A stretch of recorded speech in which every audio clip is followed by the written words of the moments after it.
Chapter 20. I Battle My Jerk Relative.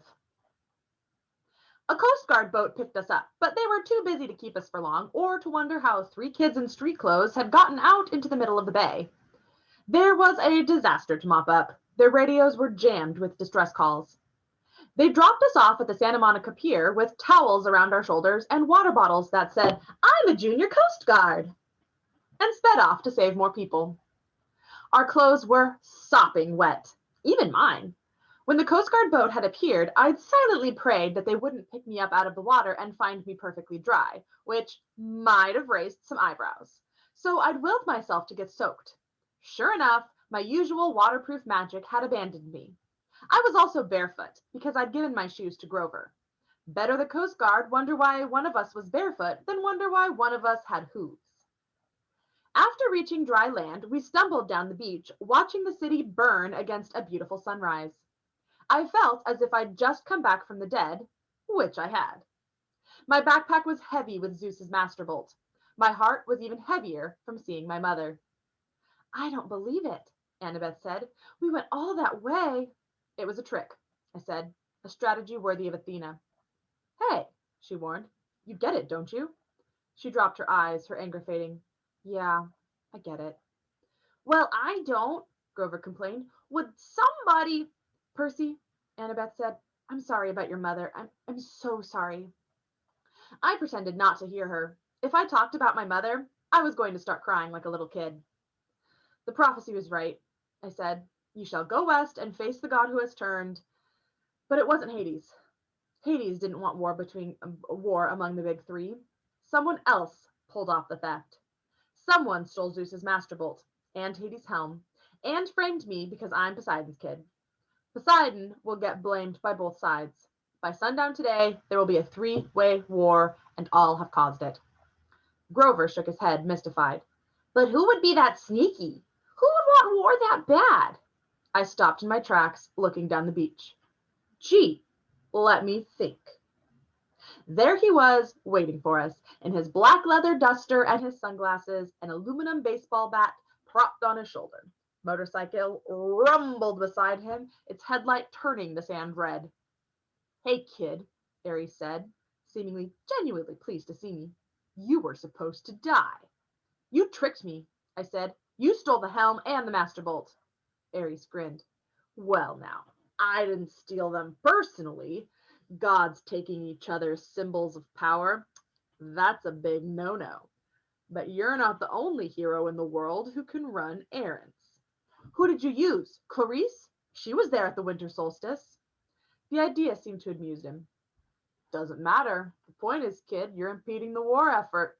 See, you've got to die in the underworld. Then old Seaweed Brain will be mad at Hades for killing you. Corpse Breath will have Zeus's master bolt, so Zeus will be mad at him. And Hades is still looking for this." From his pocket, he took out a ski cap, the kind bank robbers wear, and placed it between the handlebars of his bike. Immediately, the cap transformed into an elaborate bronze war helmet. "The Helm of Darkness," Grover gasped. "Exactly," Ares said. "Now, where was I? Oh, yeah. Hades will be mad at both Zeus and Poseidon because he doesn't know who took this. Pretty soon, we got a nice little three-way slugfest going on." "But they're your family," Annabeth protested. Ares shrugged. "Best kind of war. Always the bloodiest. Nothing like watching your relatives fight, I always say." "You gave me the backpack in Denver," I said. "The masterbolt was in there the whole time." "Yes and no," Ares said. "It's probably too complicated for your little mortal brain to follow, but the backpack is the masterbolt's sheath, just morphed a little. The bolt is connected to it, sort of like that sword you got, kid. Always returns to your pocket, right?" I wasn't sure how Ares knew about that, but I guess a god of war had to make it his business to know about weapons. "Anyway," Ares continued, "I tinkered with the magic a bit so the bolt would only return to the sheath once you reached the underworld. You get close to Hades, bingo, you got mail. If you died along the way, no loss. I still had the weapon." "But why not just keep the master bolt for yourself?" I said. "Why send it to Hades?" Ares got a twitch in his jaw. For a moment, it was almost as if he were listening to another voice deep inside his head. "Why didn't I Yeah, with that kind of firepower. He held the trance for 1 second, 2 seconds. I exchanged nervous looks with Annabeth. Aries' face cleared. I didn't want the trouble. Better to have you caught red-handed holding the thing. You're lying, I said. Sending the bolt to the underworld wasn't your idea, was it? Of course it was! Smoke drifted up from his sunglasses, as if he were about to catch fire. You didn't order the theft, I guessed. Someone else sent a hero to steal the two items. Then, when Zeus sent you to hunt him down, you caught the thief, but you didn't turn him over to Zeus. Something convinced you to let him go. And then you kept the items until another hero could come along and complete the delivery. The thing in the pit is ordering you around. I am the god of war. I take orders from no one. I don't have dreams. I hesitated. Who said anything about dreams? Aries looked agitated, but he tried to cover it with a smirk. Let's get back to the problem at hand, kid. You're alive. I can't have you taking that bolt to Olympus. You just might get those hard-headed idiots to listen to you. So I've got to kill you. Nothing personal. He snapped his fingers. The sand exploded at his feet and out charged a wild boar, even larger and uglier than the ones whose head hung above the door at Cabin 7 at Camp Half-Blood. The beast pawed at the sand, glaring at me with beady eyes as it lowered its razor-sharp tusks and waited for the command to kill. I stepped into the surf. Fight me yourself, Aries. He laughed, but I heard a little edge to his laughter, and uneasiness. You've only got one talent, kid, running away. You ran from the Chimera, you ran from the underworld, you don't have what it takes. Scared? In your adolescent dreams. But his sunglasses were starting to melt from the heat of his eyes. No direct involvement. Sorry, kid, you're not at my level. Annabeth said, Percy, run! The giant boar charged. But I was done running from monsters, or Hades, or Ares, or anybody. As the boar rushed me, I uncapped my pen and sidestepped. Riptide appeared in my hands. I slashed upwards. The boar's severed right tusk fell at my feet, while the disoriented animal charged into the sea. I shouted, Wave! Immediately, a wave surged up from nowhere and engulfed the boar, wrapping it around it like a blanket. The beast squealed once in terror, then it was gone, swallowed by the sea. I turned back to Ares. Are you going to fight me now? I asked. Or are you going to hide behind another pet? Ares' face was purple with rage. Watch it, kid. I could turn you into a cockroach, I said. Or a tapeworm? Yeah, I'm sure. That'd save you from getting your godly hide whipped, wouldn't it? Flames danced along the top of his glasses. Oh man, you are really asking to be smashed into a grease spot. If I lose, turn me into anything you want. Take the bolt. If I win, the helm and the bolt are mine and you have to go away. Ares sneered. He swung the baseball bat off his shoulder. How would you like to get smashed? Classic or modern? I showed him my sword. That's cool, dead boy, he said. Classic it is. The baseball bat changed into a huge two-handed sword. The hilt was a large silver skull with a ruby in its mouth. Percy, Annabeth said, don't do this. He's a god. He's a coward, I told her. She swallowed. Wear this, at least, for luck. She took off her necklace with her 5 years' worth of camp beads and the ring from her father and tied it around my neck. Reconciliation, she said, Athena and Poseidon together. My face felt a little warm, but I managed to smile. Thanks. And take this, Grover said. He handed me a flattened tin can that he'd probably been saving in his pocket for 1,000 miles. The satyrs stand behind you. Grover, I don't know what to say. He patted me on the shoulder. I stuffed the tin can in my back pocket. You all done saying goodbye? Ares came toward me, his black leather duster trailing behind him, his sword glinting like fire in the sunrise. I've been fighting for eternity, kid. My strength is unlimited, and I cannot die. What do you got? A smaller ego, I thought, but I said nothing. I kept my feet in the surf, backing into the water up to my ankles. I thought back to what Annabeth had said at the Denver diner so long ago. Ares has strength. That's all he has. Even strength has to bow to wisdom sometimes. He cleaved downward at my head, but I wasn't there. My body thought for me. The water seemed to push me into the air, and I catapulted over him, slashing as I came down. But Ares was just as quick. He twisted, and the strike that could have caught him directly in the spine was deflected off the end of his sword hilt. He grinned. Not bad, not bad. He slashed again, and I was forced to jump into dry land. I tried to sidestep to get back to the water, but Ares seemed to know what I wanted. He outmaneuvered me, pressing so hard I had to put all my concentration on not getting sliced into pieces. I kept backing away from the surf. I couldn't find any openings to attack. His sword had a reach several feet longer than an Aclysmus. Get in close, Luca told me once, back in our sword class. When you've got the shorter blade, get in close. I stepped inside with a thrust, but Ares was waiting for that. He knocked my blade out of my hands and kicked me in the chest. I went airborne 20, maybe 30 feet. I would have broken my neck if I hadn't crashed into the soft sand of a dune. Percy! Annabeth yelled. Cops! I was seeing double. My chest felt like it had just been hit with a battering ram, but I managed to get to my feet. I couldn't look away from Ares for fear he'd slice me in half, but out of the corner of my eye, I saw red lights flashing on the shoreline boulevard. Car doors were slamming. There, officer! Somebody yelled. See? A gruff cop voice. Looks like that kid on TV. What the heck? That guy's armed, another cop said. Call for backup. I rolled to one side as Ares' blade slashed the sand. I ran for the sword, scooped it up, and launched a swipe at Ares' face, only to find my blade deflected again. Ares seemed to know exactly what I was going to do the moment before I did it. I stepped back towards the surf, forcing him to follow. Admit it, kid, Ares said. You got no hope. I'm just toying with you. My senses were working overtime. I now understood what Annabeth had said about ADHD keeping you alive in battle. I was wide awake, noticing every little detail. I could see where Ares was tensing. I could tell which way he would strike. At the same time, I was aware of Annabeth and Grover, 30 feet to my left. I saw a second cop car pulling up, siren wailing. Spectators, people who had been wandering the streets because of the earthquake, were starting to gather. Among the crowd, I thought I saw a few who were walking with a strange, trotting gait of disguised satyrs.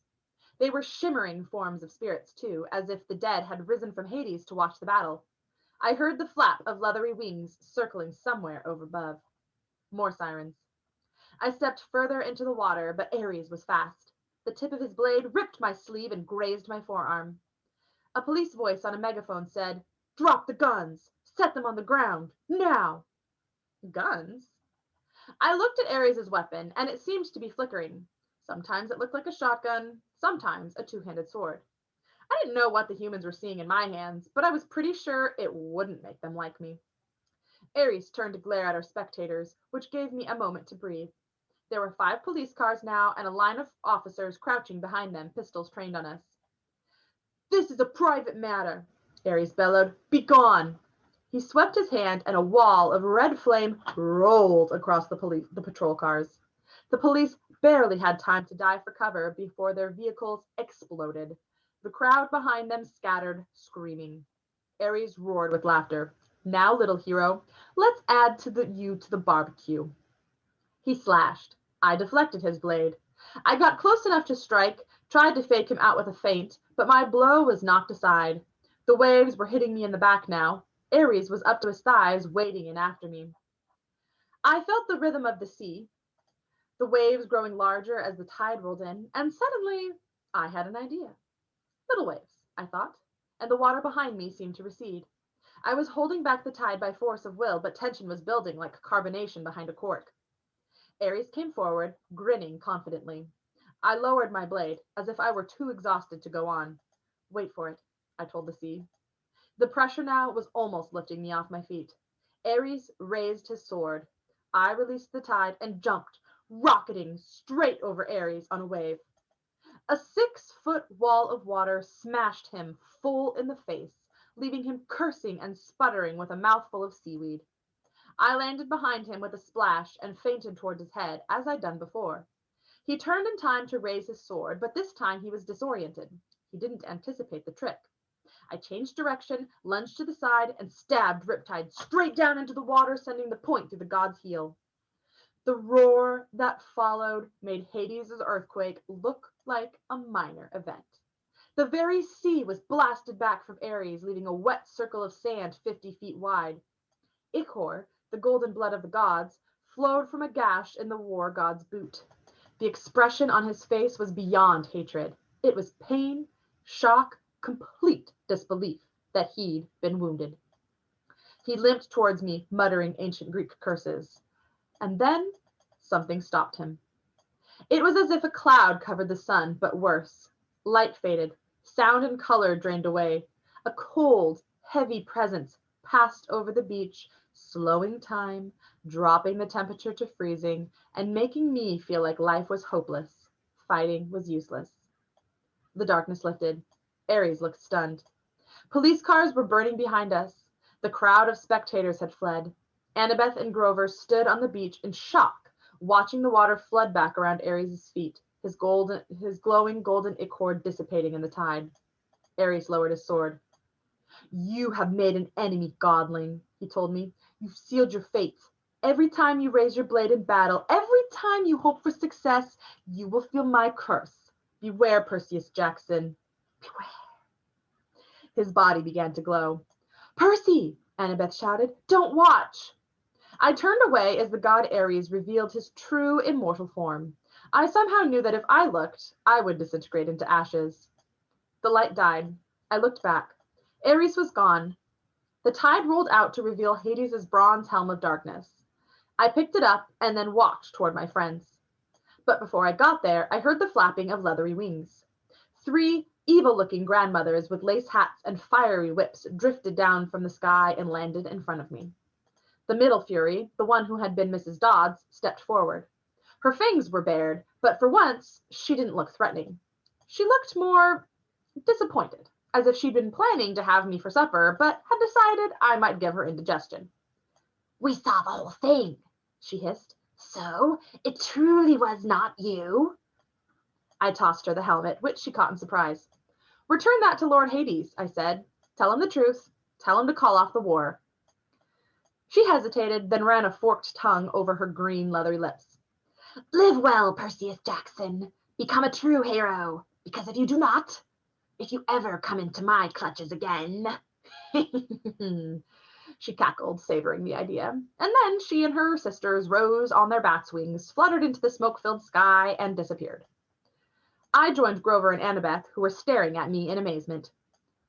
Percy, Grover said, that was so incredibly... Terrifying, said Annabeth. Cool, Grover corrected. I didn't feel terrified. I certainly didn't feel cool. I was tired and sore and completely drained of energy. Did you guys feel that, whatever it was? I asked. They both nodded uneasily.